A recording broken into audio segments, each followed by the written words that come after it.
Hello बच्चों, क्या हाल चाल, कैसे हो आप सब। Welcome to Three Steps Academy. आज हम शुरू करने वाले हैं डिफरेंशिएशन। डिफरेंशिएशन आपके लिए 11th और 12th क्लास की फिजिक्स के लिए बहुत ही ज्यादा जरूरी है।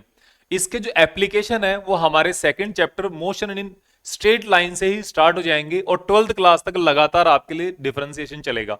लेकिन आप जो मैथ्स के अंदर डिफरेंशिएशन स्टडी करते हो वो आपका काफी लेट स्टार्ट होगा। मैथमेटिक्स के अंदर आप बहुत लेट चलोगे डिफरेंशिएशन के साथ में। इसलिए हमें ये पहले इसका इंट्रोडक्टरी पार्ट करना बहुत जरूरी है। और यहां पे हम जो भी डिस्कशन करेंगे वो बिल्कुल आपकी जितनी रिक्वायरमेंट है उससे ज्यादा ही करेंगे, उससे कम डिस्कशन हम नहीं करेंगे। बहुत सारी मैंने यहां पर क्वेश्चन ऐड किए हुए हैं। जितने सारे फॉर्मूला हमारे लिए जरूरी है वो सारे हम फॉर्मूला यूज करेंगे। इस लेक्चर सीरीज में कोई भी चीज हम कम नहीं करेंगे, हम हर एक चीज को कवर करते हुए चलेंगे। जैसी अभी नीट की एग्जाम हो रही है उसके अकॉर्डिंग आप ये देख सकते हो कि जेई के लेवल का पेपर आपका नीट के अंदर आने लगा है। एटलीस्ट आप इतना समझ ही सकते हो, ज्यादातर जो क्वेश्चन अब आने लगे हैं वो जेई मेंस के लेवल के आने लगे हैं और एक दो क्वेश्चंस तो जेई एडवांस लेवल के भी एनटीए देने लगा है। तो इसलिए आपको ऐसा कोई जरूरी नहीं है कि अब यहां पर कैलकुलेटिव पार्ट थोड़ा कम होगा, थ्योरेटिकल ज्यादा होगा, नीट का अलग होता है, जेई का अलग, ऐसा कुछ भी नहीं है। अब जेई के जो टीचर है वो नीट की फिजिक्स को पढ़ाना स्टार्ट कर चुके हैं हर एक इंस्टीट्यूट में। ये आपको पता है, बड़े बड़े जो इंस्टीट्यूट है सब इंस्टीट्यूट के अंदर ये कर चुके हैं। इसलिए फिजिक्स के लिए आप यहां पर बिल्कुल एकदम बने रह सकते हैं और यहां पर मैं आपको गारंटी देता हूं आपकी फिजिक्स बिल्कुल कंप्लीट यहां से सॉल्व हो जाएगी। तो हम यहां पर शुरू करते हैं डिफरेंशिएशन जो आज का टॉपिक है। और हम आ रहे हैं, ये टॉपिक लगभग 2 दिन चलेगा, 2 लेक्चर कम से कम इस टॉपिक के लिए चाहिए होंगे। और उसके बाद हम इंटीग्रेशन के ऊपर चलेंगे। हम यहां पर डिफरेंशिएशन देखो क्या क्या टॉपिक है हम देख लेते हैं। देखो हमारे पास बेसिक कैलकुलेशन हम कर चुके हैं और फिर हमारे पास जो है लॉगरिथम कर चुके हैं, बेसिक मैथमेटिक्स कर चुके हैं, trigonometry, AP and GP series, graph, ये सब हम यहां पर कर चुके हैं। फंक्शंस के बारे में भी मैंने आपको थोड़ा सा बताया था। हम आज जो स्टार्ट करेंगे वो जो मैंने लेक्चर लास्ट में छोड़ा था वहीं से स्टार्ट करने वाला हूं। इसका मतलब ये बिल्कुल नहीं है कि लास्ट वाला लेक्चर आज काम आएगा। अगर आप फर्स्ट टाइम आप वीडियो देख रहे हो तो भी आपके लिए ये लेक्चर बिल्कुल उतना ही सही है, उतना ही समझ में आएगा जितना कि जो कंटिन्यू देखते आ रहे उनके लिए। क्योंकि मैं कोशिश करता हूं हर एक वीडियो को इस तरीके से डिजाइन करें कि अगर आप वो पर्टिकुलर वीडियो देख रहे हो, पर्टिकुलर लेक्चर देख रहे हो तो भी आपका सब कुछ समझ में आए। ठीक है, हमारे जो टॉपिक्स होंगे फंक्शंस, डिफरेंशिएशन और डिफरेंशिएशन के एप्लीकेशंस। उसके बाद हमारे पास इंटीग्रेशन, इंटीग्रेशन के एप्लीकेशन वो नेक्स्ट लेक्चर्स में आएंगे। 2 लेक्चर के बाद आज का अपना लेक्चर रहेगा डिफरेंशिएशन। हम डिफरेंशिएशन हमें चाहिए क्यों, डिफरेंशिएशन की शुरुआत कहां से होती है, वो चीजें हम यहां पर देखने वाले हैं इसके अंदर। तो देखो हमारे पास सबसे पहला जो टॉपिक है वो है डिफरेंशिएशन। डिफरेंशिएशन से पहले मैं आपको कुछ यहां पर चीज बताना चाह रहा हूं। हमने इसके पहले क्या स्टडी किया था, ग्राफ स्टडी किया था। ठीक है, तो मैं यहां पर आपको पहले इसके बारे में बताता हूं। हमने जस्ट जो हमारा लास्ट टॉपिक था वो क्या था, ग्राफ के बारे में हमने स्टडी किया था। ग्राफ जो हमने स्टडी किया था वहां पर हमारे पास एक क्या था, स्ट्रेट लाइन था। ठीक है, स्ट्रेट लाइन में क्या हो रहा था, y equals to m x plus c हो रहा था। फिर हमने इसके बाद पैराबोला जो है ये स्टडी किया था, जहां पे हमारे पास क्या था, y equals to x square. Standard equations थोड़ी सी अलग होती है लेकिन मैं आपको इजीएस्ट पार्ट लेके चल रहा हूं। ये जो इक्वेशन होती है ना, यहां पे जो इसका जो ग्राफ बनता है वो बनता है ऐसे, ये आपका एक्स एक्सिस, ये आपकी वाई एक्सिस और ये आपका एक्स एक्सिस है। तो ये जो ग्राफ है ये इसका y equals to m x plus c का ग्राफ है। X y equals to x square अगर आप प्लॉट करते हो तो यहां पे आपके सामने ग्राफ बनता है, इस टाइप का ग्राफ आपका बनता है, ये जीरो के टच होके जाता है। ठीक है, ये आपका x इक्वल्स टू वाई का ग्राफ बन गया जो पैराबोला। फिर आपको पता है रेक्टेंगुलर, हाइपरबोला, तो हम इसको डायरेक्ट हाइपरबोला ही लिख देता हूं। वहां पे क्या था, y इक्वल्स टू 1/x। तो यहां पे जो ग्राफ बन रहा है आपका वो इस तरीके से बन रहा है।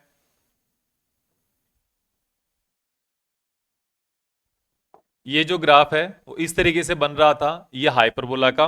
फिर इसके बाद हमारे पास सर्कल। देखो ये जो ग्राफ वगैरह है ना, ये आप एक बार देख के चलना, इसके अंदर मैं आपके सामने एक बहुत कॉन्सेप्ट लिखूंगा यहाँ पे, वो आपको पता चलेगा। फिर हमारे पास क्या है, इलिप्स था, तो इलिप्स के लिए x square upon a square plus y square upon b square equals to 1। ये सब आपके सामने रिलेशन थे। इनका अगर सर्कल का अगर मुझे ग्राफ बनाना है तो ये इस टाइप का सर्कल बनता है। इलिप्स का अगर ग्राफ बनाना है तो ये जो ग्राफ है वो या तो ऐसे बनता है या फिर ये ग्राफ ऐसे बनता है। जो बिगड़ा हुआ सर्कल है ना, जो बिगड़ा हुआ सर्कल है उसी को आप इलिप्स बोलते हो और कुछ भी नहीं है। ओवल शेप जैसा आप मान लो यहाँ पे, ठीक है ना। तो ये हो गया आपके पास इलिप्स। यहां पे आप एक चीज नोट कर रहे होंगे, नोट कर पा रहे होंगे कि यहां पर हर एक जगह पे, हर एक ग्राफ के अंदर एक y और x के बीच में कोई ना कोई रिलेशन दिया हुआ है। जो यहां पे ये रिलेशन है, यहां पे ये रिलेशन है, यहां पे ये रिलेशन है। जस्ट लाइक आप ये कह सकते हो कि हमारे पास y का एक फॉर्मूला आ रहा है यहां पे, है ना। तो इस रिलेशन को हम क्या रखते हैं, यहां पर आप जब देखोगे तो आपको पता चलेगा, आप हर एक इक्वेशन के अंदर आप x की वैल्यू रखते जाओगे और उसके अकॉर्डिंग आपको y की वैल्यू मिलती जाएगी। होता है कि नहीं होता ऐसा? x की वैल्यू रखते जाओगे, y की वैल्यू मिलती जाएगी, ठीक है। यहां पे अगर आप वैल्यू रखोगे इसके अंदर, यहां अगर इसके अंदर भी अगर आप रखते हो, मान लो इस इक्वेशन को हम लिख लेते हैं एक बार एक एग्जांपल के लिए, y equals to 2x plus 3, ऐसे मैंने लिख लिया। अब अगर हम यहां पर x की वैल्यू रखें 1 तो ऑटोमेटिक x की वैल्यू 0 रख देता हूं सबसे पहले, तो यहां पर आ रहा है 3। x की वैल्यू अगर मैं 1 रख देता हूं तो ये 5, 2 रख देता हूं तो ये 7। हाँ ऐसे आ रही है कि नहीं? x की वैल्यू रखने पर y की वैल्यू आ रही है। अगर मैं यहां पे बात करूं आपके सामने x y, x की वैल्यू 0 रखोगे 0 आएगा, 1 रखोगे 1 आएगा, 2 रखोगे 4 आएगा, 3 रखोगे 9 आएगा, -1 रखोगे 1 आएगा, -2 रखोगे +4 आएगा। कुछ ना कुछ वैल्यू मिल रही है, क्या मिल रही है इससे मतलब नहीं है, कुछ ना कुछ आपको वैल्यूज यहां पे मिल रही है। अगर मैं यहां पे रखूंगा अगर इसके अंदर, तो आपको पता चलेगा कि यहां पर अगर हम x और y की वैल्यू रख रहे हैं तो x इक्वल्स टू 0 रखने पर y इक्वल्स टू इन्फिनिटी आ जाता है ना। और अगर यहां पर मैं x इक्वल्स टू 1 रखने पर y इक्वल्स टू 1 आ जाता है, x इक्वल्स टू 2 रखने पर y इक्वल्स टू 0.5 आ जाता है, x इक्वल्स टू 0.5 रखने पर y इक्वल्स टू 2 आ जाता है।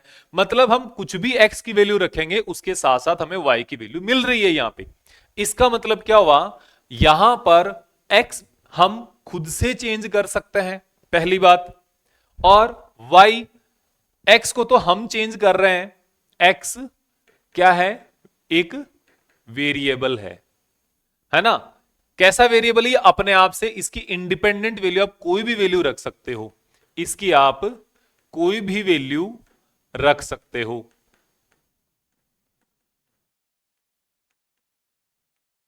इसका मतलब क्या हो? इसका मतलब ये हो गया कि यहां पर ये इंडिपेंडेंट है, इसके ऊपर कोई पाबंदी नहीं है, आप कोई भी वैल्यू रख दो, है ना। तो इसको बोला जाता है इंडिपेंडेंट वेरिएबल, पहली बात। दूसरी बात, y की जो वैल्यू है ना, आप जैसे x की वैल्यू रख रहे हो उसके अकॉर्डिंग अपने आप आपके पास क्या आ रही है, y की वैल्यू आ रही है। तो y की वैल्यू कोई भी नहीं रख सकते, that depends upon the value of x, है ना।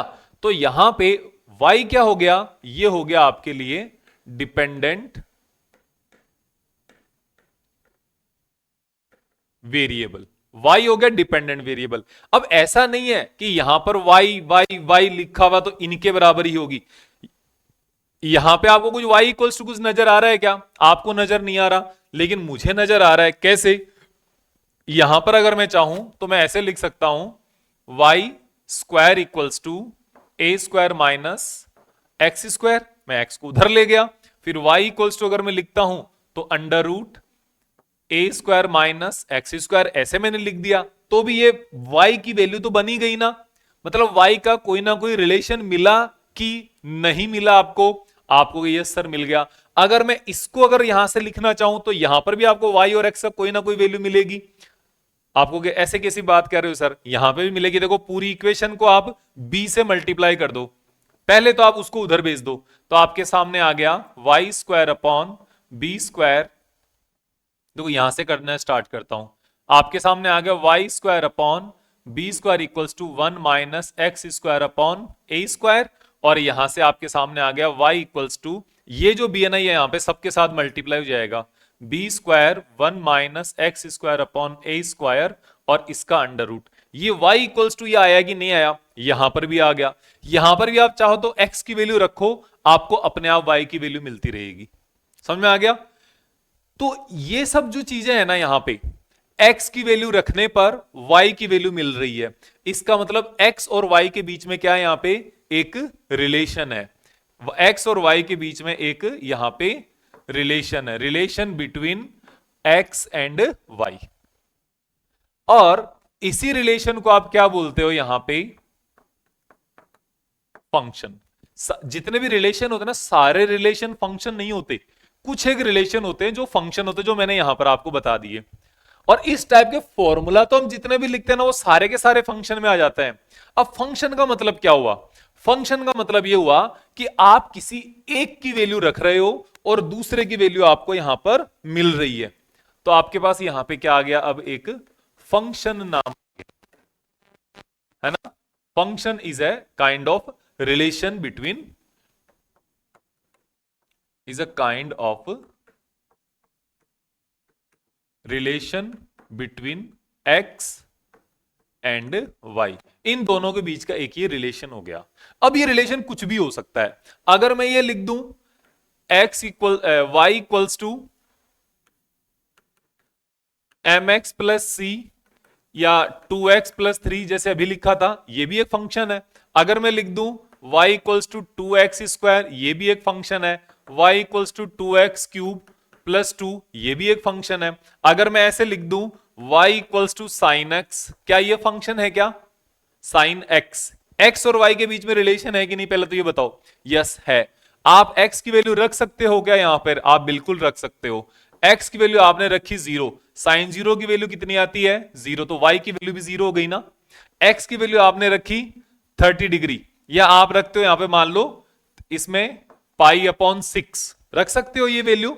तो यहां पर अपने आप ही आपके पास y इसकी y की वैल्यू कितनी आ जाएगी? आपके पास 1/2 आ जाएगी। x की वैल्यू आप रख रहे हो π/2, इसकी वैल्यू 1 आ जाएगी। फिर आप वैल्यू रख रहे हो मान लो 2 पाई अपॉन 3, 120, है ना। 120 इसकी वैल्यू रख रहे हो तो क्या आ जाएगा?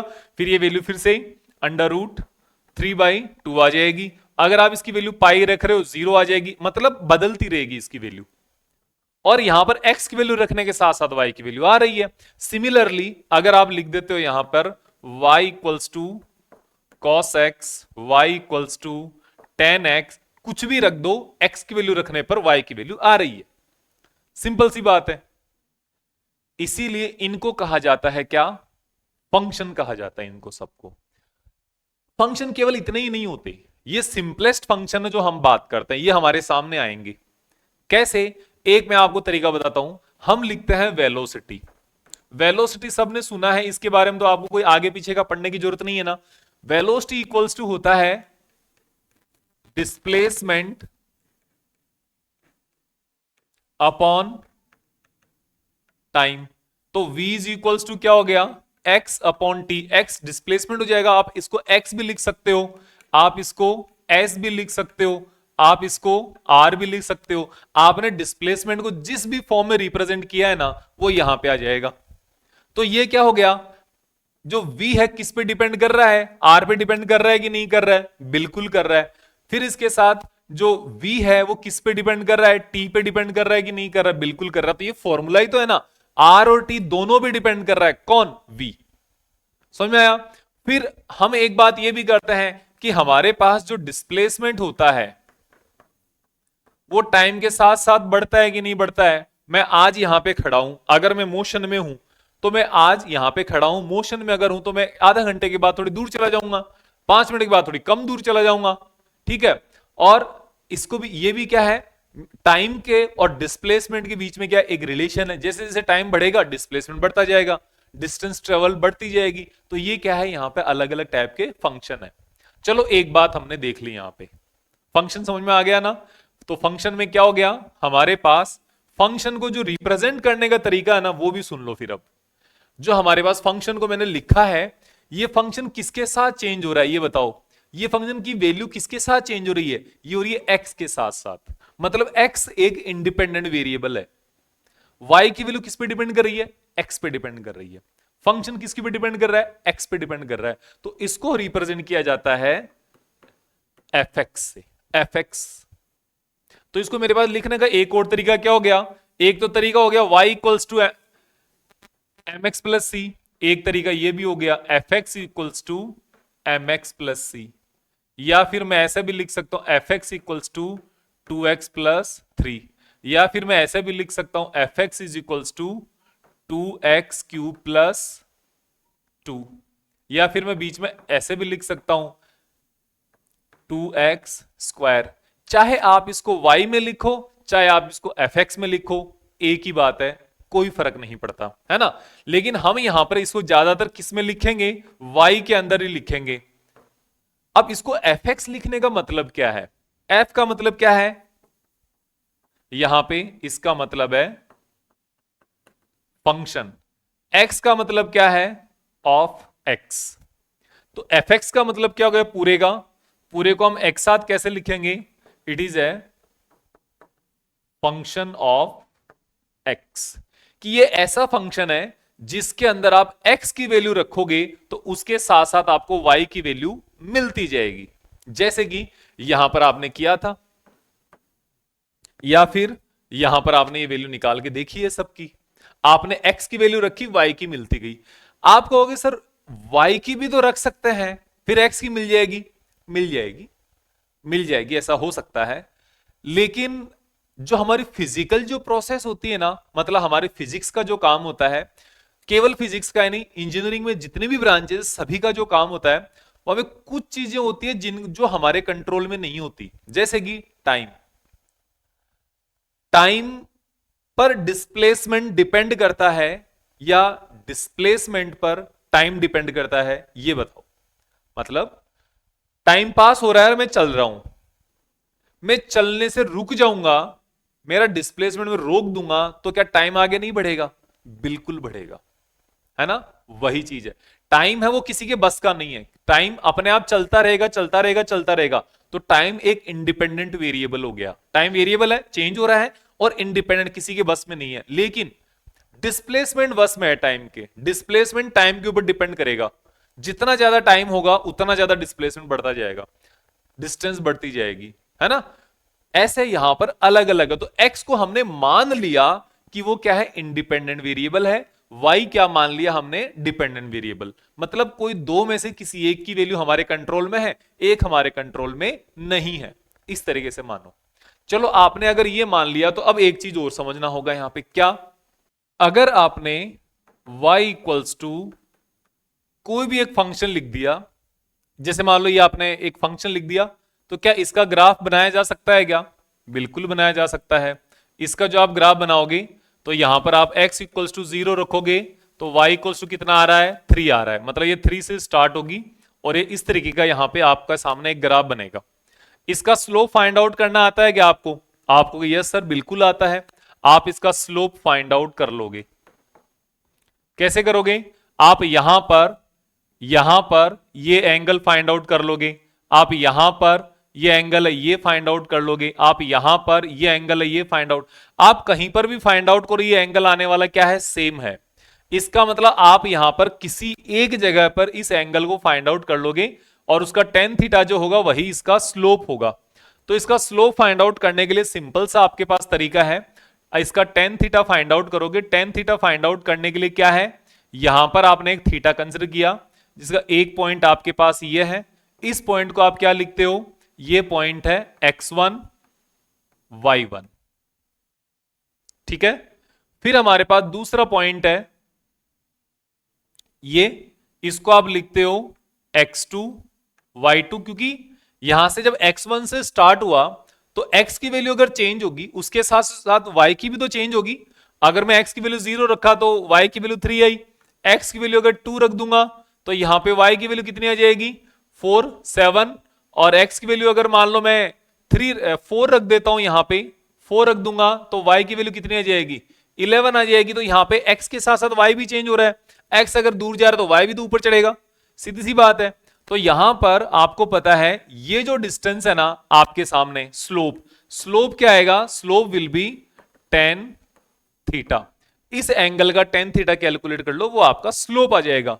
तो स्लोप कितना है, टेन थीटा। टेन थीटा के लिए ये परपेंडिकुलर कैलकुलेट करना होगा, और ये परपेंडिकुलर कितना है, ये है y2 माइनस y1।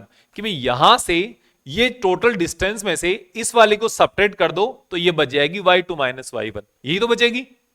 अरे यही बचेगी क्या, पहले तो ये बताओ, एक बार देख लो इसको फिर से कैसे बचेगी है। कि देखो यहां से ये जो डिस्टेंस है ना, कितनी है, ये है y2। यहां से ये डिस्टेंस अगर आप मेजर करो, ये कितनी है, ये है y1।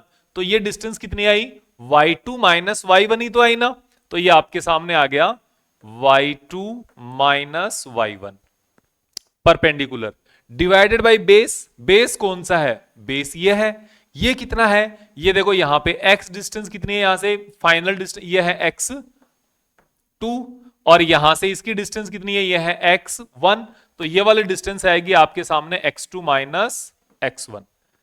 ये आपके पास स्ट्रेट लाइन का ग्राफ है, और इसका स्लोप फाइंड आउट करने के लिए आपके बहुत शानदार तरीका है, y2 minus y1 upon x2 minus x1। तो ये हो गया delta y upon delta x। इसको क्या बोला जाएगा, इसका स्लोप बोला जाएगा। अब एक तो नाम इसका स्लोप है, दूसरा एक और नाम है क्या, एक और नाम ये भी कह सकते हो आप, change in y with respect to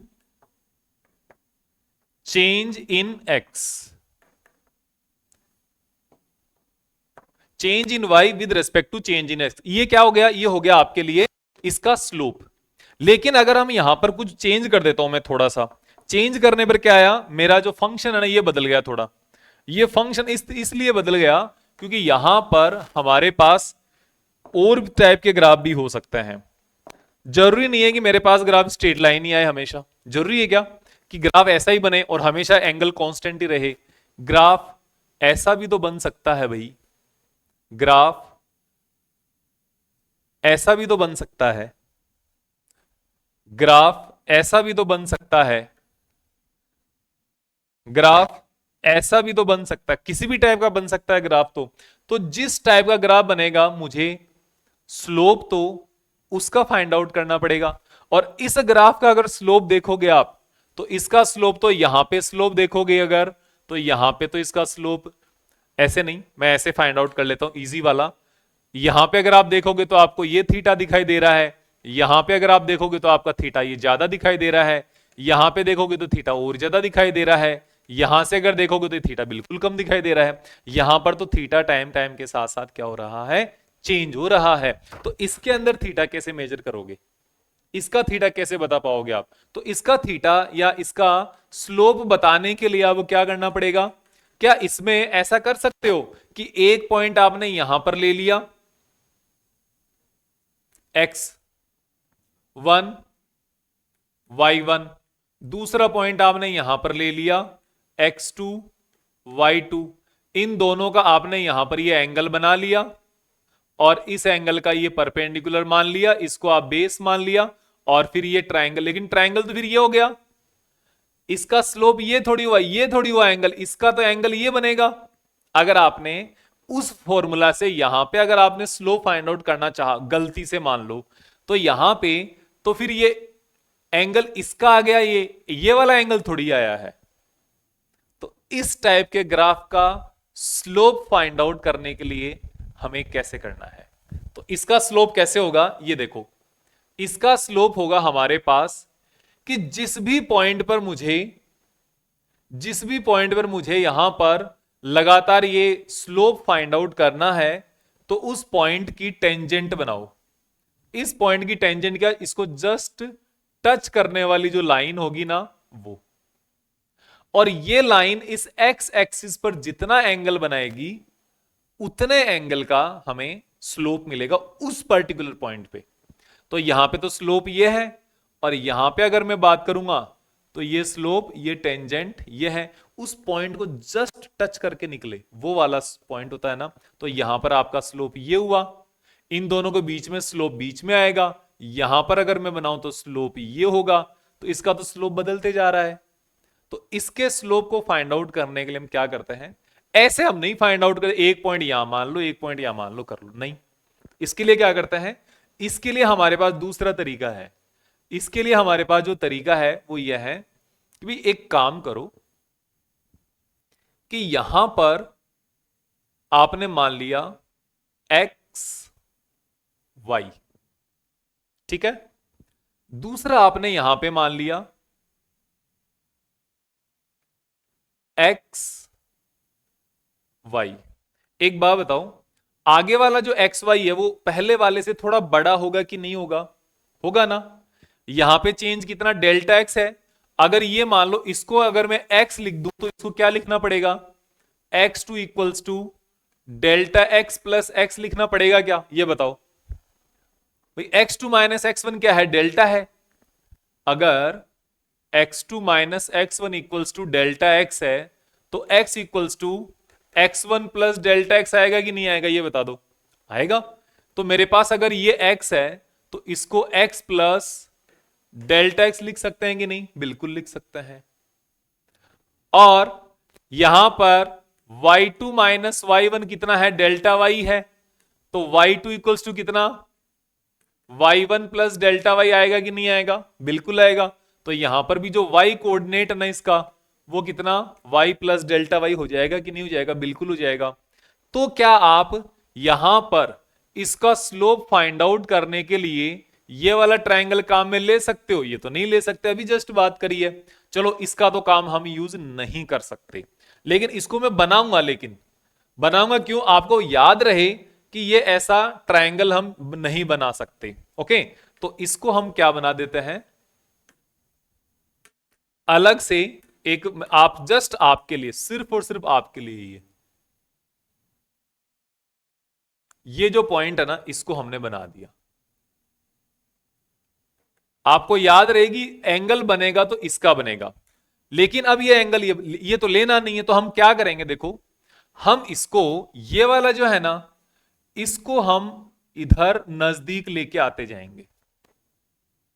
आपको टेंजेंट, ये वाली अगर टेंजेंट खींचेंगे तो आपको टेंजेंट नजर आएगी, ये वाली टेंजेंट नजर आएगी नहीं, ये नहीं आएगी। लेकिन अगर मैं इसको ऐसे बना दूं तो क्या टेंजेंट नजर आ रही है, अभी भी नजर नहीं आ रही है। चलो छोड़ो, एक काम करो इसको थोड़ा और बनाओ, अब भी नजर नहीं आ रही है, चलो छोड़ो। लेकिन अगर मैं इसको ऐसे बना दूं, अब क्या ये टेंजेंट नजर आ रही है क्या, बिल्कुल नजर आ रही है। तो हमने क्या किया, ये जो लाइन में यहां पे ड्रॉ कर रहा हूं, इस लाइन को ऐसे नजदीक, इस वाले पॉइंट को नजदीक लाते लाते मैं इतना नजदीक ले आया कि मुझे इतना सा ही डिफरेंस मिला इन दोनों में। इन दोनों में जो डिफरेंस मिला है वो इतना सा मिला है, और ये इतना सा भी आपको दिखाने के लिए है, अदरवाइज ये इतना सा भी नहीं होना चाहिए। तो यहां पर जो ये एंगल है, ये जो लाइन प्लॉट ड्रॉ करी है ना मैंने, वो कितनी, वो इतनी सी लाइन ड्रॉ करी है। ये x1 y1 है और ये वाले x2 y2 है। अब जो ये वाले पॉइंट है ना, ये वाले पॉइंट है, इनको हम डेल्टा से रिप्रेजेंट नहीं करेंगे क्योंकि ये बहुत ज्यादा नजदीक आ गए, ये बहुत ही ज्यादा नजदीक आ गए। इसलिए अब ये डेल्टा नहीं रहे, ये क्या हो गई, x प्लस dy हो गई। बहुत स्मॉल चेंज, बहुत ज्यादा स्मॉल। कितना ज्यादा स्मॉल अभी बता दूंगा। और जो ये y जो है ना, ये सॉरी, ये हो जाएगा x प्लस dx। x हो गया x प्लस dx, बहुत स्मॉल चेंज। और जो y है ये हो गया y प्लस dy, बहुत ज्यादा स्मॉल चेंज। ये हो गया हमारे पास बहुत ही ज्यादा स्मॉल चेंज। तो अब जो है ना यहां पे, अब यहां पे क्या है, इस एंगल को अगर आप फाइंड आउट करोगे, इस वाले एंगल को जो मैं यहां लिख देता हूं, नीचे बना देता हूं, ये वाला एंगल जो थीटा है, ये वाला जो एंगल थीटा है ना, इसको देखो एक बार थोड़ा सही करते हैं जिससे आपको अच्छे से सही लगे। ये वाला इतना सा आ गया, ये इतना सा आने से हमारे पास जो एंगल बना है वो ये वाला एंगल बना है। ये वाला एंगल हो गया यहां पे थीटा। ये वाला एंगल बनेगा तो मैं यहां पे इसको, इस वाले पॉइंट को यहां से, ये जो पॉइंट है ना वो यहां पे आ रहा है, इतना आगे भी नहीं आ रहा, बाहर भी नहीं आ रहा, ठीक है। देखो यहां से ये पॉइंट है ये वाला एंगल है और ये ट्राइंगल बन गया, छोटा सा ट्राइंगल एकदम बिल्कुल। इस छोटे से ट्राइंगल का पी क्या है, वो ये है परपेंडिकुलर, बेस क्या है, वो ये है बेस। ठीक है, तो यहां पर आप tan theta find out, slope tan theta equals to क्या होने वाला है, परपेंडिकुलर अपॉन बेस होने वाला है कि नहीं होने वाला, बिल्कुल होने वाला है। ये परपेंडिकुलर कितना होगा, ये परपेंडिकुलर होगा इतना सा, ये छोटा सा, और ये छोटा सा क्या है, ये है डी वाई, क्योंकि पहले तो वाई पूरे का इतना है, ये वाला आगे वाले पॉइंट का, और दूसरे वाले पॉइंट का इतना है, तो इतना सब्ट्रैक्शन करने पर ये बनेगा डी वाई। तो ये पी की वैल्यू हो गई परपेंडिकुलर की डी वाई, और आपके सामने ये जो बेस है एक्स एक्सिस पर, ये कितना हो गया, छोटा सा एक्स का डिफरेंस है, तो आपने यहां पर लिख दिया डी एक्स।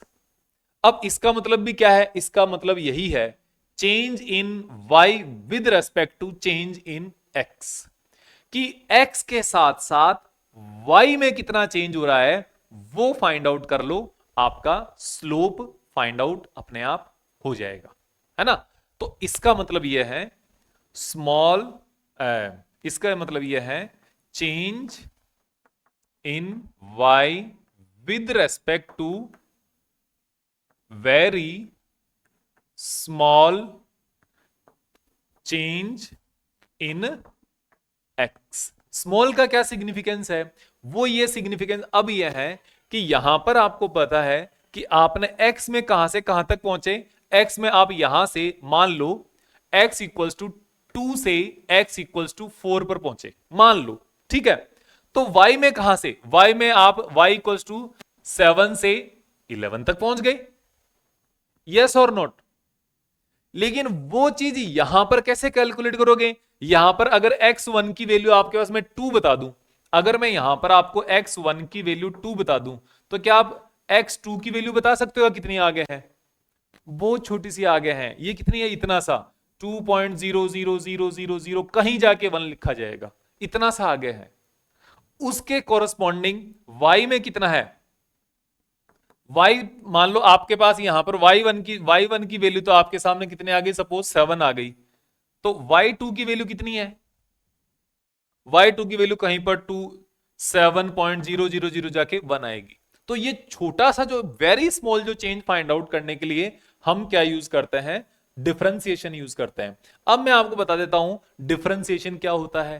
देखो इसको मैं एक लाइन में भी बता सकता था, जो लाइन में अब बोलने वाला हूं, तो आप अल्टीमेटली ये समझो डिफरेंशिएशन की डेफिनेशन अब आएगी आपके सामने। तो डिफरेंशिएशन किसी भी आपके पास कोई भी फंक्शन दिया हुआ हो सकता है, जिसको हम लिखते हैं y इक्वल्स टू कुछ भी एफ एक्स लिख दिया कि भाई एफ एक्स क्या हो गया, वेरिएबल में हो गया। ऐसे भी लिख सकते हो आप 2x² plus 1 x² plus 2 3x square x cube x की पावर 5 साइन x कोस x log x tan x, कुछ भी हो सकता है, होता है क्या, फंक्शन। तो डिफरेंशिएशन को यहां पर हम लिखेंगे कैसे, ऐसे dy is equal dx। Differentiation को लिखने का तरीका है dy is equals to dx।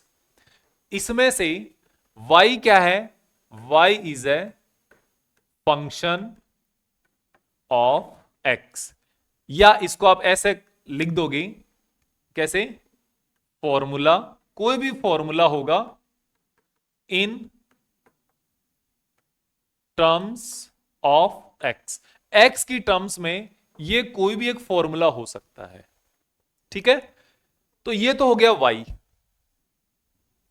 और यहां पर ये जो है ना d ओवर dx, यहां का ये जो मेटेरियल है ये खाली है, ये जो d ओवर dx है इसको हम क्या बोलते हैं, इसको बोला जाता है डिफरेंशिएशन ऑपरेटर। ऑपरेटर क्या होता है, ऑपरेटर जैसे मैथ्स में ऑपरेशन होते हैं ना, मैथमेटिकल ऑपरेशन, जैसे एडिशन, सब्ट्रैक्शन, मल्टीप्लिकेशन, डिवीजन, ये मैथमेटिकल ऑपरेशन है। इनका साइन आपको पता है, ये इसके साइन है ना। आपको पता है इसका काम क्या है, इसका काम है 5 + 2, इसका काम क्या है 5 - 2, इसका काम क्या है 5 × 2, इसका काम क्या है 5/2। ये काम है कि नहीं इसके। 5 और 2 तो अपने आप में सब कुछ सेम ही है, लेकिन जैसे ही अंदर का ये ऑपरेटर चेंज हुआ, इसका मतलब क्या, इसका मतलब है कि इन दोनों की ऐड करके वैल्यू फाइंड आउट करो। इसका मतलब क्या, इन दोनों का डिफरेंस फाइंड आउट करो। इसका मतलब क्या, इन दोनों का मल्टीप्लीकेशन, इसका मतलब दोनों का रेशियो फाइंड आउट करो। ये क्या हुए, ये हुए एक तरीके के ऑपरेटर। जैसे ये ऑपरेशन है वैसे ही हमारे पास ये भी एक मैथमेटिकल ऑपरेशन है, और ये जो सिंबल है ना, ये उसका ऑपरेटर का सिंबल है। तो डेरिवेटिव इज है, इसको डेरिवेटिव भी बोलते हैं, डिफरेंशिएशन को डेरिवेटिव भी बोलते हैं। डेरिवेटिव ऐसे डिफरेंशिएशन का जो आंसर होता है ना, उसको बोला जाता है। डिफरेंशिएशन के आंसर को डेरिवेटिव बोला जाता है, इस बात का आप हमेशा याद रखना। तो डिफरेंशिएशन क्या हुआ, डिफरेंशिएशन हुआ dy/dx। इसका मतलब क्या हुआ, इसका मतलब हुआ फिर से वही मतलब है कि change in y with respect to change in x। That's it. अब हमारे रियल लाइफ में कैसे काम, हमारे फिजिक्स में कैसे काम आएगा, ये ऐसे काम आएगा जैसे आपको पता है कि हमारे पास डिस्प्लेसमेंट होता है और वो टाइम के साथ साथ बढ़ता है। डिस्प्लेसमेंट टाइम के साथ साथ बढ़ता है ना। तो मुझे अगर ऐसे फाइंड आउट करना हो कि change in displacement with respect to time, ऐसे तो फाइंड आउट करूंगा। तो मुझे कैसे लिखना होगा, चेंज इन डिस्प्लेसमेंट, जो कि x से रिप्रेजेंट करते हैं हम, s से करते हैं, r से करते हैं, किसी से भी कर दो। Change in displacement with respect to time is known as a velocity. Change in displacement, यहां से लेकर यहां तक 3 मीटर गया और 3 सेकंड लिया, तो 3 metre divided by 3 second equals to 1 metre per second, इसकी क्या हो गई, वेलोसिटी हो गई। तो यही इसकी क्या है, डिफरेंशिएशन है। इतना सिंपल सा काम है। ओके, तो ये बात को ध्यान रखना। तो differentiation is a change in a physical quantity और change in a variable with respect to change in another variable, कि दूसरा वेरिएबल, एक वेरिएबल में चेंज हो रहा है किसके साथ साथ, दूसरे वेरिएबल के साथ साथ कितना हो रहा है, वो फाइंड आउट करने का ऑपरेटर क्या है हमारे पास, डिफरेंशिएशन है। समझ में आ गया, इतना ध्यान रखना। अब हम इसके आगे बात करते हैं कि डिफरेंशिएशन तो कर लिया, लेकिन डिफरेंशिएशन अब हमारे पास डायरेक्ट नहीं होता। ऐसा नहीं है कि भाई एडिशन, सब्ट्रैक्शन, मल्टीप्लिकेशन, डिवीजन की तरह एक रख दिया, हर एक को लाओगे सेम आंसर आएगा, ऐसा नहीं है। यहां पे हर एक के लिए सेम है। लेकिन डिफरेंशिएशन में क्या होता है, हमारे पास अलग अलग टाइप के जो फंक्शन है, मतलब अलग अलग टाइप के जो वेरिएबल्स होते हैं, उनका डिफरेंशिएशन करने का तरीका थोड़ा अलग अलग होता है। तरीका अलग अलग होने का मेरा मतलब है कि उनके लिए अलग अलग फॉर्मूला डिसाइड किए हुए हैं, उनके अकॉर्डिंग डिफरेंशिएशन होता है। जैसे कि यहां पर आपके सामने फॉर्मूला आते हैं। सबसे पहले मैं आपको एक तरीके से बताता हूं कैसे। जैसे अगर आपके सामने कोई फंक्शन ऐसे दिया हुआ हो y = x⁴n, अगर कोई ऐसा फंक्शन दिया हुआ हो, अब y = x⁴n का अगर मैं आपको एग्जांपल दूं तो जैसे y = 2x², y = 3x⁴, y = 5x³ ये जितने भी एग्जांपल है ना, वो x⁴n के एग्जांपल है। यहां पर n की वैल्यू 2 है, 4 है, 3 है, ऐसे। तो y = x की पावर अगर n है, तो इसका dy/dx कैसे कैलकुलेट होगा, इसका dy/dx होगा dy/dx, तो मैंने लिख ही दिया, y की वैल्यू रखो, d/dx तो एज इट इज, ये जो गोला है इसके बारे में वैल्यू रखो, इसके बारे में वैल्यू रखने पर x⁴n हो जाएगा। अब x⁴n हो गया तो इसका कोई फॉर्मूला भी निकल के आएगा। इसका फॉर्मूला क्या निकल के आएगा, इसको देखो, ये तो आपने अभी जस्ट लिखा है, ये जो है ना, ये सिर्फ ये काम किया आपने, 5 × 10 लिखा है, केवल आपने इसको केवल लिखा है। इसका आंसर क्या आएगा, इसको 10 लिखा ना, इसका क्या लिखेंगे, इसका लिखेंगे जो पावर है वो तो आ जाएगी बाहर मल्टीप्लीकेशन में, और जो x है ना उसकी पावर 1 से कम हो जाएगी। इस तरीके से होता है ये। देखते हैं, देखो इसका एग्जांपल भी देखते हैं साथ में। तो आपके पास सबसे पहले इंपॉर्टेंट फॉर्मूला ऑफ डिफरेंशिएशन कैसे, देखो यहां पे डेरिवेटिव ऑफ पहला बाद में देखेंगे, इसको अभी रहने दो, इसको हम पहले बाद में देखेंगे इसको, ठीक है ना।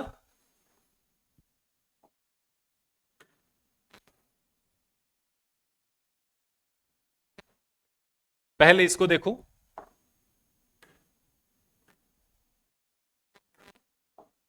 आपका डेरिवेटिव ऑफ पॉलिनोमियल जो x to the power n होता है ना, जैसे एक्स स्क्वायर, तो वो पॉलिनोमियल में आता है। पावर रूल बोलते हैं इसको सिंपल, कि अगर आपके पास x टू द पावर अगर n है तो इसको ऐसे d over d x to the power n इस तरीके से लिखा जाएगा। ये फॉर्मूला, ये आपको लिखने का तरीका है डिफरेंशिएशन का। अब इसका आंसर कैसे लिखा जाता है, वो आता है n इंटू एक्स की पावर n माइनस वन।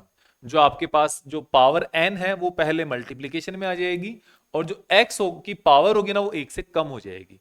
इसका एग्जाम्पल देखें, बिल्कुल देख लो। अगर आपको मान लो दिया हुआ हो y इक्वल्स टू एक्स की पावर 3, तो इसका डिफरेंशिएशन फाइंड आउट करो। dy over d x equals to d over d x, ये तो आपका फॉर्मूला है। और x की पावर 3 यहां पे लिखोगे, x की पावर n की जगह कितना हो गया, 3 हो गया। तो आप अब कैसे लिखोगे, आप इसका निकाल लोगे, इसका कैलकुलेट कर लोगे। जो n पुरानी पावर है ना 3, वो तो मल्टीप्लीकेशन में आ जाएगी, और इसकी पावर 3 से एक सब्ट्रैक्ट हो जाएगी। तो आपके पास आंसर कितना आ गया, 3 इंटू एक्स स्क्वायर। एक बात बताओ, क्या वो इसके साथ मैच कर रहा है कि नहीं कर रहा है। x की पावर जो n है वो तो मल्टीप्लाई में आ गई, और ऊपर एक कम हो गई, तो 3 इंटू एक्स स्क्वायर हो गया। अगर मैं ऐसे लिखूं y इक्वल्स टू एक्स की पावर 5, तो आप कैसे लिखोगे, dy over d x equals to d over d x, x की पावर 5। जो 5 है ये कहां जाएगा, मल्टीप्लाई में आ जाएगा। x की पावर कितना हो जाएगा, 5 माइनस 1, इसका मतलब 5 इंटू एक्स की पावर 4 हो जाएगा। हुआ कि नहीं हुआ, बिल्कुल हुआ। अगर मैं अब यहां पर आपके सामने एक और एग्जांपल दे देता हूं,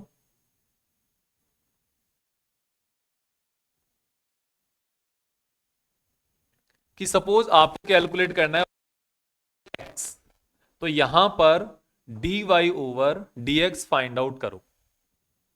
करो, कितना आसान है। इसको फाइंड आउट करने के लिए आपको सिंपल सा एक तरीका लगाना है, d ओवर dx ये तो है, और आप यहां पे x और लिख दोगे। वैसे तो अगर देखा जाए इसको, एक तरीका तो यही हो गया, dx ओवर dx, ऐसे ही तो आना ही है, दोनों कट गए, आंसर बना गया। एक तरीका तो ये हो गया। दूसरा एक और तरीका बता देता हूं, कि आप यहां पर अपने फॉर्मूले से करो, तो पावर n कितना है, वो है 1, है कि नहीं, पहले ये बताओ। पावर 1 हुई ना, अगर किसी x की पावर कुछ भी नहीं है, तो क्या आप इसको x की पावर 1 लिख सकते हो क्या, बिल्कुल लिख सकते हो। तो आपका x की पावर कितनी हो गई, 1 हो गई। तो ये जो 1 पावर ना, ये तो आ गई n मल्टीप्लाई में, इंटू एक्स की पावर 1 माइनस 1, जो पावर है ना एग्जिस्टिंग, उसका एक और सब्ट्रैक्ट हो जाएगी। मतलब ये हुआ 1 इंटू एक्स की पावर 0। एक्स की पावर 0 क्या होती है, किसी भी नंबर की या किसी भी चीज की पावर 0 होने पर क्या हो जाता है, आंसर 1 हो जाता है। तो आपके सामने आंसर कितना आ गया, 1 आया कि नहीं आया। तो x का डिफरेंस y इक्वल्स टू, अगर x होगा तो x का x के ही रेस्पेक्ट में डिफरेंशिएशन कितना आएगा, 1 आएगा। इस बात को याद रख लो, x का x के रेस्पेक्ट में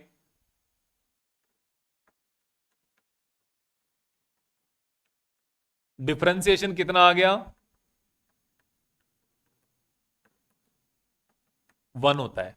याद कर लो इस चीज को, x का रेस्पेक्ट डिफरेंशिएशन 1 होता है, ठीक है। अब हमारे और फॉर्मूला है, ये एक फॉर्मूला आपको ज्यादा समझना जरूरी था, अब सारे फॉर्मूला हमारे आ जाएंगे। अब सबसे आगे क्या है, ये है वेरिएशन इन, इसका डिफरेंशिएशन का मतलब होता है change in y with respect to change in x, यही तो होता है ना।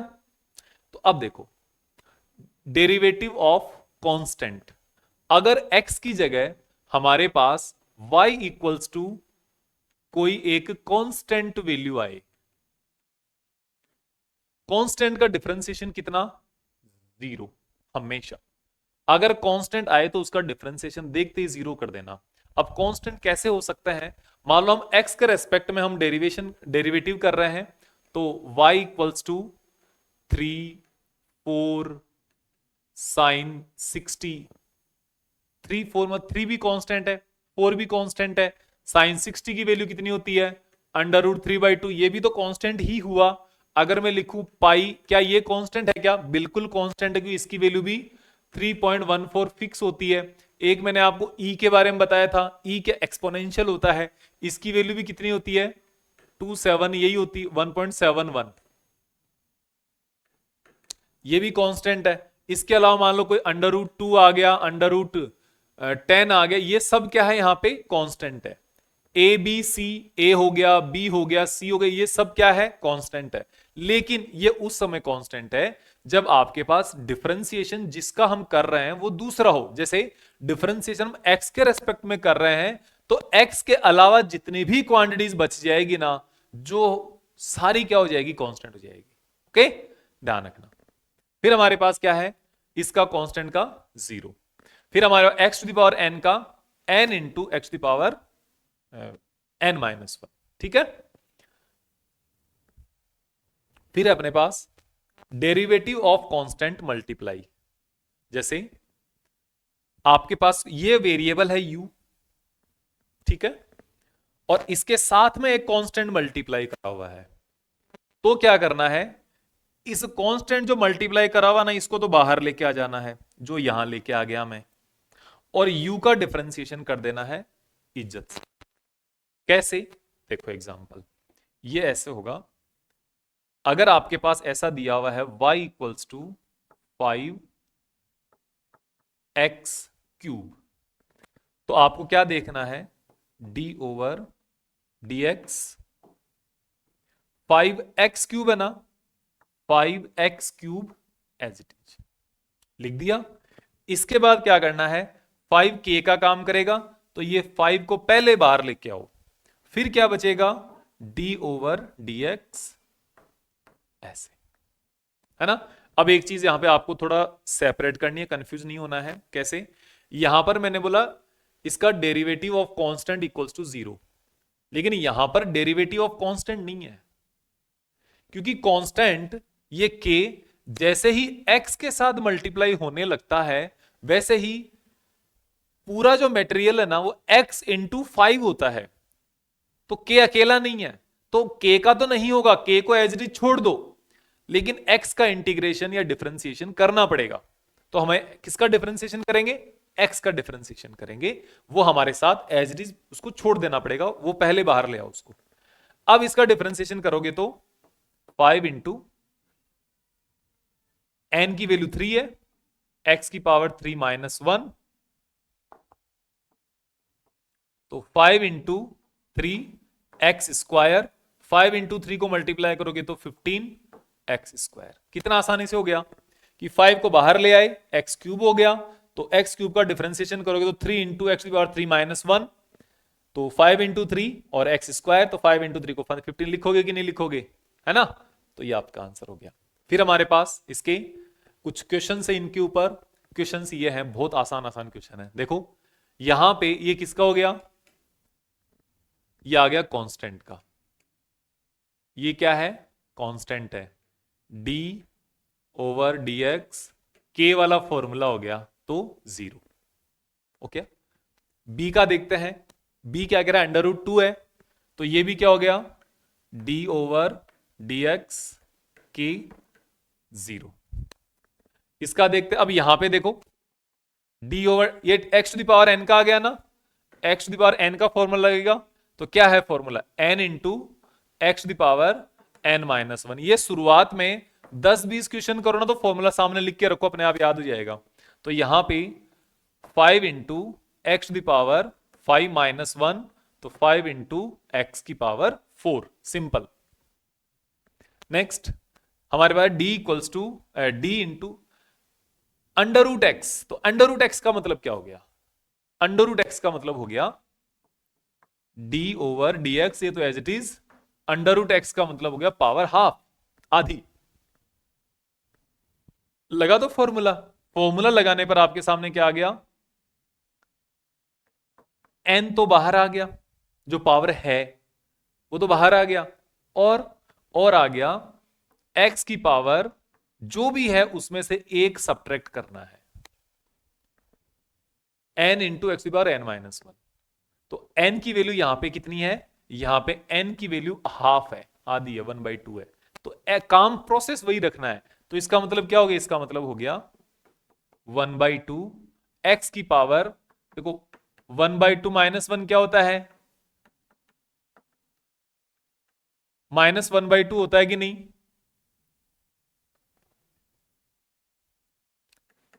-1/2, तो ये हो जाएगा -1/2। तो -1/2 को सोल्व करोगे तो कहां? 1/2 एक्स की पावर नीचे आ जाएगा 1/2। अब नीचे पावर 1/2 आ गई, इसका मतलब 1/2 अंडर रूट एक्स। ये भी याद करने की चीज है कि अंडर रूट एक्स का जो डेरिवेटिव है, डिफरेंशिएशन है, वो होता है 1/2 अंडर रूट एक्स। जो अंडर रूट एक्स था नीचे जाके अंडर रूट एक्स हो गया, और साथ में 2 मल्टीप्लाई हो गया नीचे ही, है ना? तो ध्यान रखना। फिर अपने पास d upon d x, x की पावर 1/x। यहां पर y की वैल्यू 1/x लिखी हुई है। 1/x को क्या लिख सकते हो? 1/x को लिख सकते हो आप D over d x, x की पावर -1। ऐसा लिख सकते हो क्या इसको? एक्स की पावर -1 लिख सकते हो। तो यहां पे क्या हो जाएगा? जो n है वो तो पहले मल्टीप्लाई में आ जाएगा, और x की पावर इस -1 में से एक और माइनस हो जाएगी। तो n की वैल्यू क्या है यहां पे? यहां पर n की वैल्यू है -1। तो -1 तो पहले मल्टीप्लाई हो गया, फिर इस पावर -1 में से एक माइनस और सब्ट्रैक्ट हो गया, तो आपके सामने होगा -x की पावर -2। पावर -2 का मतलब इसको सोल्व करोगे तो ये -1/x²। -1/x² किसका डिफरेंशिएशन है? 1/x का है। इसको याद करने की जरूरत नहीं है, प्रोसेस को याद करने की जरूरत है। ठीक है? यस, इन सब का प्रोसेस ही याद कर लो, किसी को कुछ याद करने की जरूरत नहीं है। ठीक है ना? फिर हमारे पास क्या बचा? ये बचा जो 5 मल्टीप्लाई में भी है और x³ भी है। तो यहां पर सबसे पहले 5 को बाहर निकालो, dx³ अपॉन dx। अब x का डिफरेंशिएशन कर दो, तो 5 इंटू ये 3 x की पावर 3 - 2, ये दोनों मिलकर 15 हो जाएगा, और x² हो जाएगा यहां पे। तो इस तरीके से आप यहां पर x की जो पावर है इसको सॉल्व कर सकते हो। अब हमारे पास नेक्स्ट जो है वो देखते हैं। नेक्स्ट जो फॉर्मूला है वो है इंपॉर्टेंट फॉर्मूला है, सारे इंपॉर्टेंट हैं जो भी हम यहां पर डिस्कशन करेंगे। डेरिवेटिव ऑफ सम और डिफरेंस ऑफ टू फंक्शन। अगर आपके पास दो फंक्शन दिए हुए हैं और वो दोनों फंक्शन कैसे हो? एडिशन में, वो दोनों एक दूसरे के साथ में, तो डेरिवेटिव कैसे होगा? अब आप कहोगे सर ऐसा कौन सा फंक्शन, आप एग्जांपल बताओ पहले। जैसे कि आपके सामने ऐसा आ गया y = x³ + x², ऐसा। तो x³ अलग होता है, स्क्वायर अलग होता है। क्या इसको आप x⁵ लिख सकते हो क्या? नहीं लिख सकते। तो ये यहां पर अलग चीज है। ये x⁵2, इसको तो आप 5 लिख सकते हो, इसको नहीं लिख सकते। ध्यान रखना इस बात का, है ना? इसको ध्यान रखोगे तो ही काम होगा, वरना तो फेल हो जाओगे। तो ये जो है ना, अगर आपके पास है कि जैसे आपने एक फंक्शन हो गया आपके पास u, दूसरा हो गया v, तो कैसे करना है? इसको ऐसे करना है, पहले ये जो डिफरेंशिएशन है इसको अंदर मल्टीप्लाई कर दो। पहले u का करना है एडिशन, फिर v का करना है। जैसे आप ऐसे करते हो ना, m into v a plus b, तो m into a plus m into b. Same जो आपका अंदर मल्टीप्लाई कर दो, इसको कुछ भी नहीं करना है ना। बस अंदर मल्टीप्लाई कर दिया। अगर ये सब्ट्रैक्शन का है तो भी ऐसे मल्टीप्लाई करना है। m इंटू ए माइनस बी को कैसे लिख सकते हो, m इंटू ए माइनस m इंटू बी, ठीक ऐसे इसको इसके साथ करना है। एग्जाम्पल के लिए देखो यहां पे suppose y equals to x cube plus x square, इसी को ले लो। इसका डिफरेंशिएशन करोगे तो कैसे, dy ओवर dx अगर आपको फाइंड आउट करना है तो d over dx x cube x square, ऐसे हो गया ना। अब कैसे, दोनों को अंदर मल्टीप्लाई कर दो, D x cube over d x plus D x square over d x, ऐसे। अब डिफरेंशिएशन कर दो दोनों का, पहले इसका करो 3 इंटू एक्स की पावर 3 माइनस 1 और फिर 2 इंटू एक्स की पावर 2 माइनस 1, सॉल्व करोगे 3 into x square plus 2 into x की power 1, 2 into x to the power 1 equals to क्या, 2 ही आ गया, सॉरी 2 इंटू एक्स आ गया। इस तरीके से अगर ऐसे होता डी वाई ओवर वाई की वैल्यू लिखें पहले एक्स क्यूब माइनस 5, अगर ऐसे होता तो इसका करके बताओ, d y over d x, d over d x, y की वैल्यू एक्स क्यूब माइनस 5 है ना। तो पहले d x cube over d x का करो, फिर प्लस की जगह क्या हो गया, माइनस हो गया, माइनस डी ऑफ 5 ऑफ, ऐसे ही। ओके, ये देखो इसके साथ ये ऐसे ये रहेगा, इस तरीके से लिखो चाहे डायरेक्ट लिख दो, कोई फर्क नहीं पड़ता उससे। तो ये क्या हो जाएगा 3 इंटू एक्स की पावर 3 माइनस 1 माइनस 5 का डायरेक्ट 0, तो ये 3x स्क्वायर, इस तरीके से होगा। देन नेक्स्ट अगर हम देखें यहां पे derivative of product, product rule दिया हुआ हो अगर, तो कैसे करना है, दो अलग अलग फंक्शन एक दूसरे के साथ में आ गए तो फिर कैसे करना है आपको, यहां पे ये सोचने की बात है।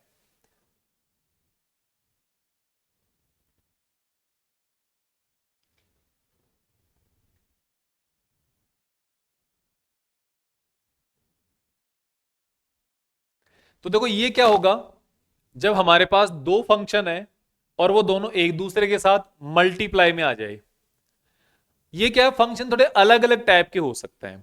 अगर इस तरीके के आ गए x cube into x square, ऐसे अगर आ गए तो हमें क्या करना है, इसको तो डायरेक्ट सोल्व करना है पहले एक्स की पावर 5 और डायरेक्ट फिर 5 पावर को सोल्व करेंगे, मल्टीप्लाई को क्यों करेंगे। लेकिन इसके अलावा भी कुछ अलग चीजें आ सकती है, उनका हम बताऊंगा मैं एग्जांपल अभी। तो आप देखो प्रोडक्ट रूल है, ये ध्यान रखना, इसका नाम है प्रोडक्ट रूल। इसको कैसे सोल्व करते हैं, डी यू एक फंक्शन है, वी दूसरा फंक्शन है, ऐसा अगर आ गया। अब ऐसा कैसे आ सकता है, देखो मैं आपको एग्जांपल यही बता देता हूं। मान लो x square plus 1 into x plus 2, ये अलग फंक्शन हो गया, ये अलग फंक्शन हो गया। अगर ऐसी कंडीशन आ जाए तो क्या करना है, इसको दूसरे तरीके से भी सोल्व कर सकते हैं, लेकिन मैं इसका एप्लीकेशन देख के बता रहा हूं। तो क्या करना, फिर ये करना है, तो यहां इनमें से किसी एक को क्या मान लो, u मान लो, दूसरे को क्या मान लो, v मान लो। फिर उसके बाद फॉर्मूला काम आएगा और वो फॉर्मूला है d u into v upon d x. तो दोनों में से अब क्या करना है, पहले आपने u को एज इट इज रखा, v का डिफरेंशिएशन कर दिया, फिर आपने v को एज इट इज रखा और u का डिफरेंशिएशन कर दिया। कहने का मतलब क्या हुआ, एक को रख के दूसरे का किया, फिर दूसरे को बिठाओ पहले का कर दो। समझ में आया ना, बारी बारी से दोनों का करना है, सिंपल सी बात यह है।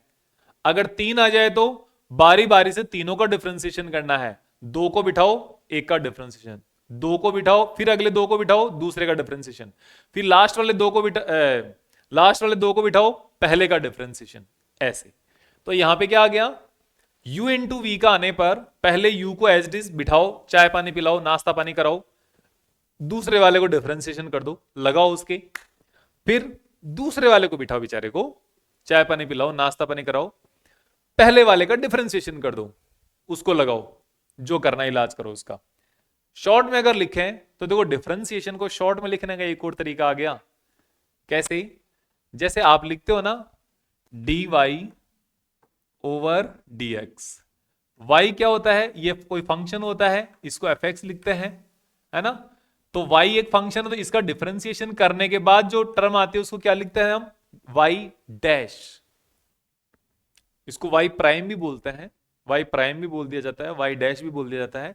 और ये जो है ना इन शॉर्ट uv डैश, मतलब u इंटू वी का जो प्राइम है, इसके लिए पहले u, v का डैश मतलब v का प्राइम, फिर u का प्राइम, u का डिफरेंशिएशन इंटू v, ऐसे आप शॉर्ट में याद कर सकते हो, u v dash u dash v ऐसे। इसका हम एग्जांपल भी देखेंगे, देखो इसका यहीं पर कर लेते हैं, इसका मैं आपको यहीं पर बता देता हूं, जो एग्जांपल सामने आ ही गया है। तो ये एक हो जाएगा u और एक हो जाएगा v, और जब इसको हम सोल्व करते हैं तो हमारे पास आएगा d ओवर dx, और ये हो जाएगा x square plus 1 into x plus 2 ऐसे। अब देखो पहले एक को रखना है और दूसरे का डिफरेंशिएशन करना है, तो देखो यहां से करते हैं। पहले को एक्स स्क्वायर प्लस 1 को एज इट इज रख लिया, D over d x plus 2 का डिफरेंशिएशन कर देना, ओके। प्लस जो अब दूसरा है ना x प्लस 2, उसको एज इट इज बिठाओ बेचारे को, और पहले का एक्स स्क्वायर प्लस 1 का डिफरेंशिएशन कर दो, और इसके साथ आगे x square plus 1 as it is, x square plus 1 as it is. अब मैं थोड़ा सा एक कदम आगे बढ़ता हूं। कैसे? x का डिफरेंशिएशन हमने किया था कि नहीं किया था? किया था। x का डिफरेंशिएशन कितना आया था? 1। ये x का डिफरेंशिएशन आ गया 1, प्लस 2 का डिफरेंशिएशन कितना आएगा? 0, क्योंकि 2 क्या है? कांस्टेंट नंबर है, 0। तो एक चीज समझ में आई क्या? यहां पे हमने एक स्टेप को कम कर दिया। कैसे? जैसे मैं यहां पे लिख रहा था ना एक्स क्यूब प्लस, तो इसको पहले ऐसे लिखो, फिर इसको अंदर मल्टीप्लाई करो, फिर आपने अलग अलग का डिफरेंशिएशन किया, ऐसे ही ना। लेकिन मैंने क्या किया यहां पे हमने इसको तो एज इट इज लिख लिया, अब अंदर मल्टीप्लाई साथ में डिफरेंशिएशन करते हुए ही कर दिया। x का डिफरेंशिएशन 1 और 2 का डिफरेंशिएशन ऐड करके 0। फिर हमारे पास क्या है? ये x plus 2 as it is, इस x स्क्वायर प्लस 1 का डिफरेंशिएशन, तो x स्क्वायर का कितना? 2 इंटू एक्स की पावर 1, कैसे? 2 माइनस 1, प्लस इस 1 का डिफरेंशिएशन ये आएगा 0। अब इसको आप सोल्व करके लिख दो। क्या? ये 1 इसके साथ मल्टीप्लाई होगा तो एक्स स्क्वायर प्लस 1 प्लस उधर से x प्लस 2 इंटू 2x, ये आपके पास इसका डिफरेंशिएशन का तरीका हो गया। इस वाली प्रोसेस को अगर नहीं आए तो एक बार फिर से इसको देखेंगे तो अपने आप समझ में आ जाएगा। ठीक है, आगे देखें। आगे है अपने पास, जैसे प्रोडक्ट रूल आया है कि अगर दो आपके पास फंक्शन है, दोनों प्रोडक्ट के अंदर है एक दूसरे के साथ, तो वैसे ही वो प्रोडक्ट, वो जो फंक्शन है वो डिवीजन में भी तो हो सकता है। एक आपने u को ऊपर रख लिया, एक आपने v को नीचे रख दिया, ऐसे डिवीजन में भी तो हो सकता है। जैसे x square plus 1 upon x square minus 1, ऐसा हो सकता है कि नहीं हो सकता है? या एक्स स्क्वायर प्लस 1, ये ऊपर नीचे भी हो सकते हैं, किसी को कर दो चाहे। इसमें इसको क्या बोलते हैं? क्वेश्चन रूल, क्योंकि ये क्या है? क्वेश्चन की फॉर्म में है, y equals to u upon v, ऐसे है। इसको बोला जाता है y equals to u upon v, ऐसे। तो इसका डिफरेंशिएशन क्या होगा? इसका डिफरेंशिएशन देखो यहां पे सबसे पहले क्या है? नीचे v का स्क्वायर है, उसके बाद यहां पर पहले सेकंड वाले को रखो और फर्स्ट वाले का डिफरेंशिएशन करो। सेकंड वाले को एज इट इज रखा, सेकंड वाले को रखना, याद रखना du ओवर dx, पहले वाले का डिफरेंशिएशन किया है। फिर माइनस पहले वाले को रखो अब, और अब दूसरे वाले का डिफरेंशिएशन कर दो। इस तरीके से हम यहां पर क्वेश्चन रूल को यूज कर सकते हैं। ओके, अब मैंने जो यहां पे लिखा वो ऊपर लिखा हुआ है वी स्क्वायर, पूरा लाइन, उसके सबसे नीचे वी स्क्वायर, नीचे वाले का स्क्वायर करके लिख दिया, फिर उसके ऊपर आ जाए सेकेंड वाला एज इट इज, पहले का डिफरेंशिएशन, फर्स्ट वाला एज इट इज, दूसरे का डिफरेंशिएशन। ये इसका शॉर्ट में है v square v u dash minus u v dash, simple.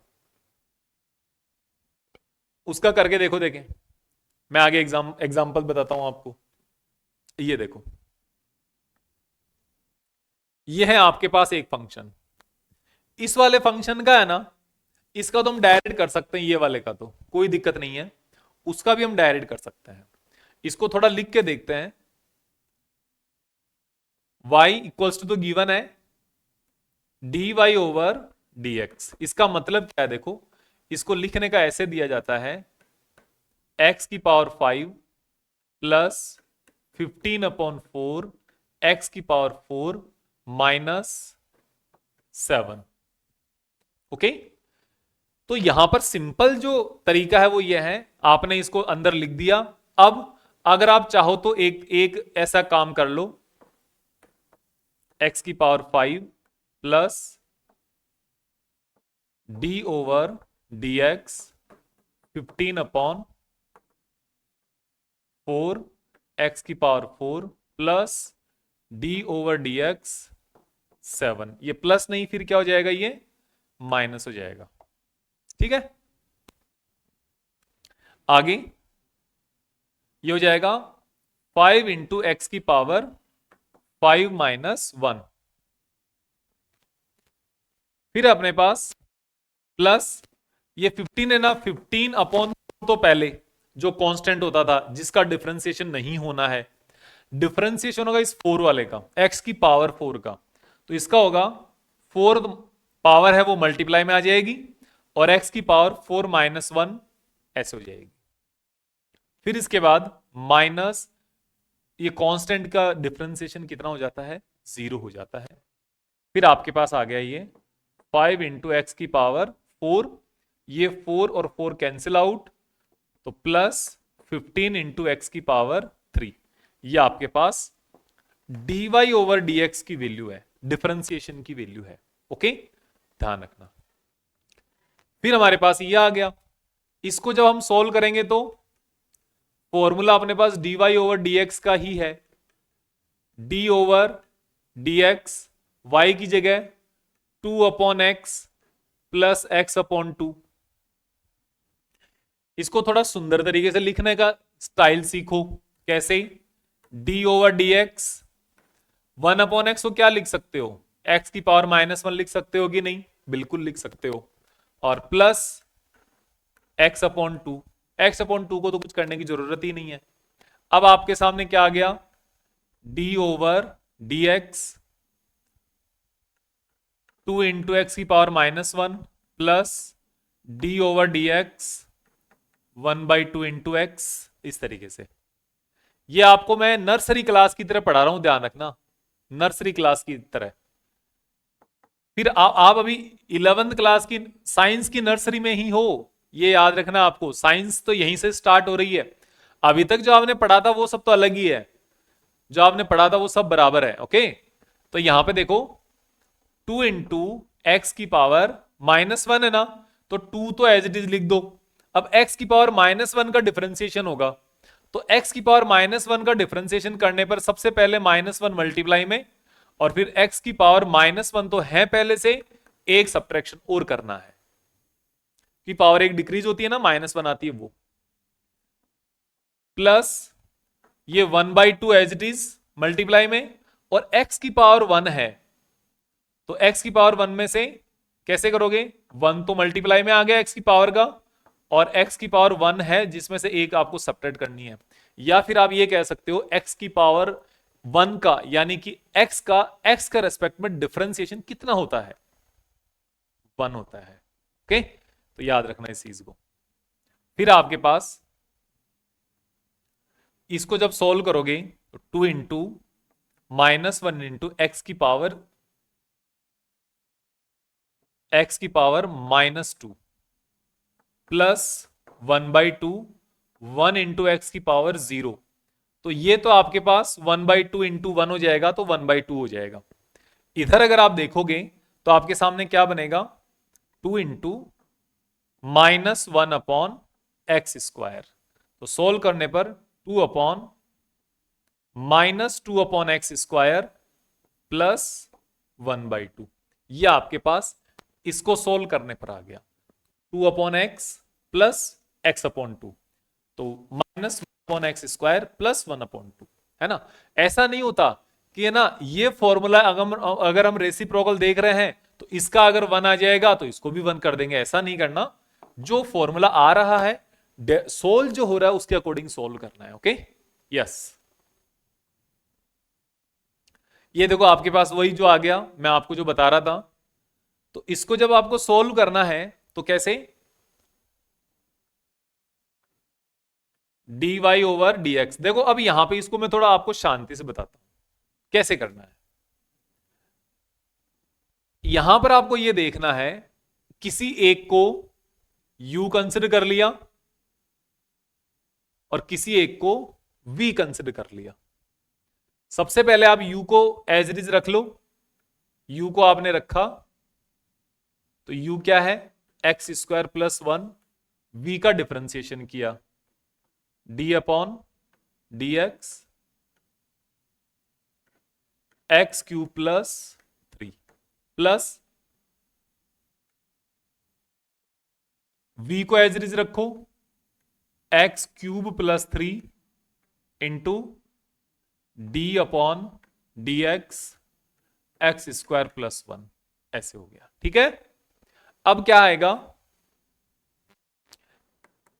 X square plus 1 as it is.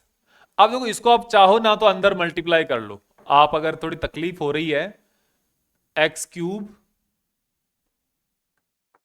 Plus d3 over dx, ऐसे, plus x cube plus 3 dx square upon dx plus ऐसे। यहां पे ये 3 है, ये भी ब्रैकेट में आएगा। तो जो बाहर है ना इनका तो कुछ छेड़ना नहीं है। अब अंदर वाले का डिफरेंशिएशन, इसका कितना? पावर 3 मल्टीप्लाई में x की पावर 3 -1, ये हो गया इसका, प्लस इस 3 का या कि कांस्टेंट का 0, और इधर plus x cube plus 3 into इसका कितना? 2 इंटू एक्स की पावर 2 -1 और प्लस 0। तो यहां पे कितना हुआ? 3x स्क्वायर प्लस 1 प्लस इधर 2 इंटू एक्स क्यूब प्लस 3, ये आ गया। चाहो तो और सोल्व कर सकते हो, करो देखें। 3x की पावर 4 अंदर मल्टीप्लाई करने पर plus 3x square plus 2x की power 4 plus 3 into 3 6x। Solve करो फिर से, x पावर 4 एंड 4, ये तो जाएगा 5 इंटू एक्स की power 4 plus 3 into x square plus 6x।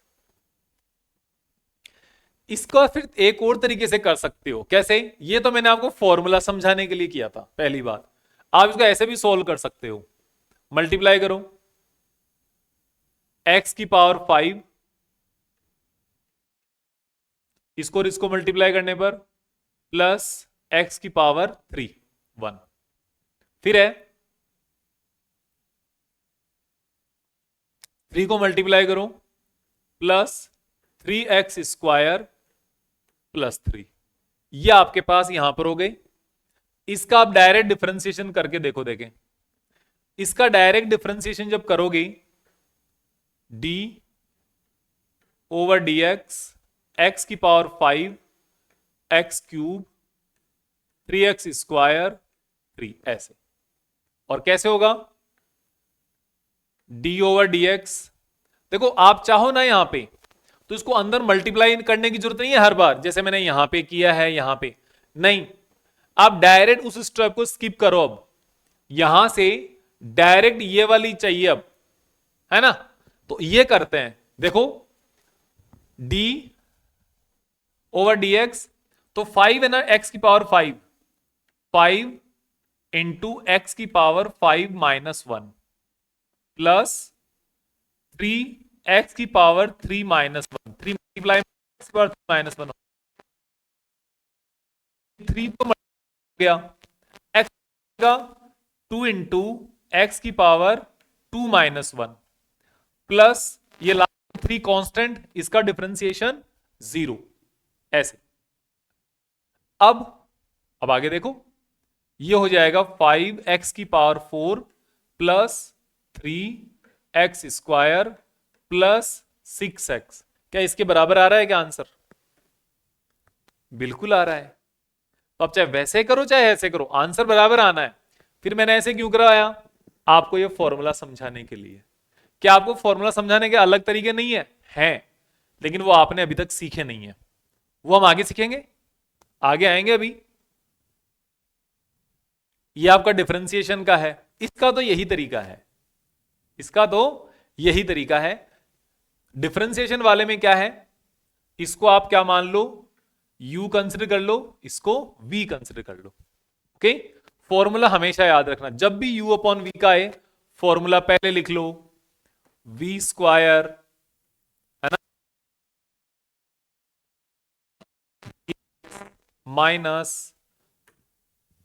u dv upon dx, इस तरीके से। तो लिखो, देखो dy ओवर dx, तो d ओवर dx, y की जगह ये लिखोगे आप फॉर्मूला के लिए, लिखोगे कि नहीं? बस बिल्कुल लिखोगे, कौन मना करेगा, है ना। अब लिखो आगे, अब पता चलेगा आपका। यहां से जब इसको आप सोल्व कर रहे हो तो सबसे पहले नीचे कौन, x प्लस 1 का होल स्क्वायर, यहां पे हो गया v स्क्वायर, ऊपर v एज इट इज, मतलब x plus 1 as it is, d over d x square plus 1 minus v as it, पहले v लिख दिया, अब u as it is x square plus 1 d over d x plus 1, ऐसे। एक step ज्यादा करनी पड़ जाए, लेकिन जो नया फॉर्मूला है उसको नए तरीके से करते हैं। ओके, फिर x नीचे वाला जो है ना, ये पहले लिख दो x प्लस 1, क्योंकि हम जब भी सोल्व करते हैं ना, मेरा खुद का एक्सपीरियंस सही है कि जब भी हम सोल्व करते हैं तो हम जो लास्ट v स्क्वायर वाली टर्म ना, इसको भूल जाते हैं। तो इसको भूलने के चक्कर में पहले ही लिख दो, भूलने का काम ही खत्म। जो एज इट इज लिखा हुआ वो पहले आ गया। अब इसका डिफरेंशिएशन कितना, एक्स स्क्वायर का कितना, एक्स की पावर n है ना, तो 2 इंटू एक्स की पावर 2 माइनस 1 प्लस 1 का 0, क्यों? क्योंकि ये कांस्टेंट है, माइनस जो v स्क्वायर था एक्स स्क्वायर प्लस 1, उसको एज इट इज लिख लो। अब अंदर वाले का डिफरेंशिएशन, अब x का x के रेस्पेक्ट में डिफरेंशिएशन कितना, 1, और 1 का x के रेस्पेक्ट में 0। अब आप इसका देखो,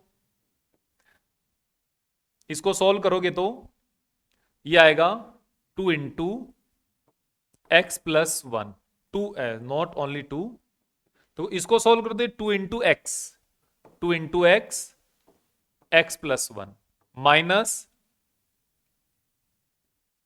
एक्स स्क्वायर प्लस 1 इंटू 1, तो कोई दिक्कत ही नहीं है, एक्स प्लस 1 का होल स्क्वायर। एक बार और सोल्व करो, अंदर मल्टीप्लाई करके देखो क्या बन रहा है, 2 into x square plus 2 into x minus x square +1 plus नहीं, ये -1,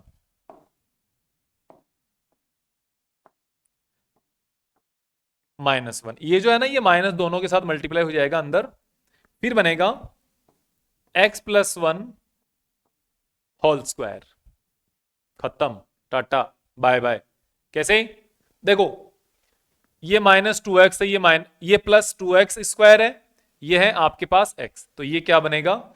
ये बनेगा x², ये +2 +2, ये -1।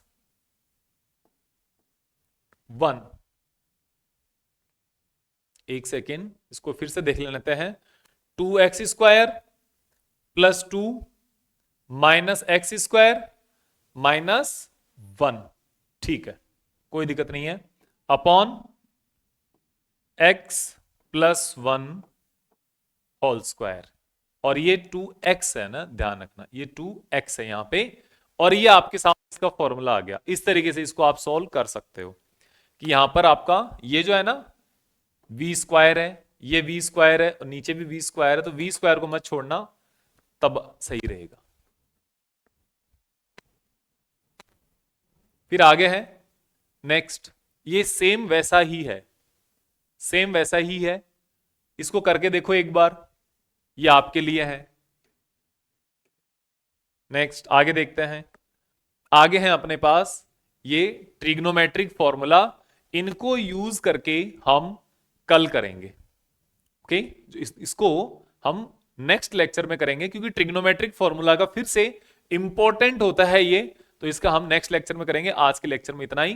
Thank you very much. अपने फ्रेंड्स के साथ शेयर करें, वीडियो को आप लाइक करें, कमेंट करके बताएं आपको क्या चाहिए, क्या किस तरीके से आपको कोई सजेशन है, और हम अब आगे नेक्स्ट लेक्चर में करते हैं ये सब। Thank you very much.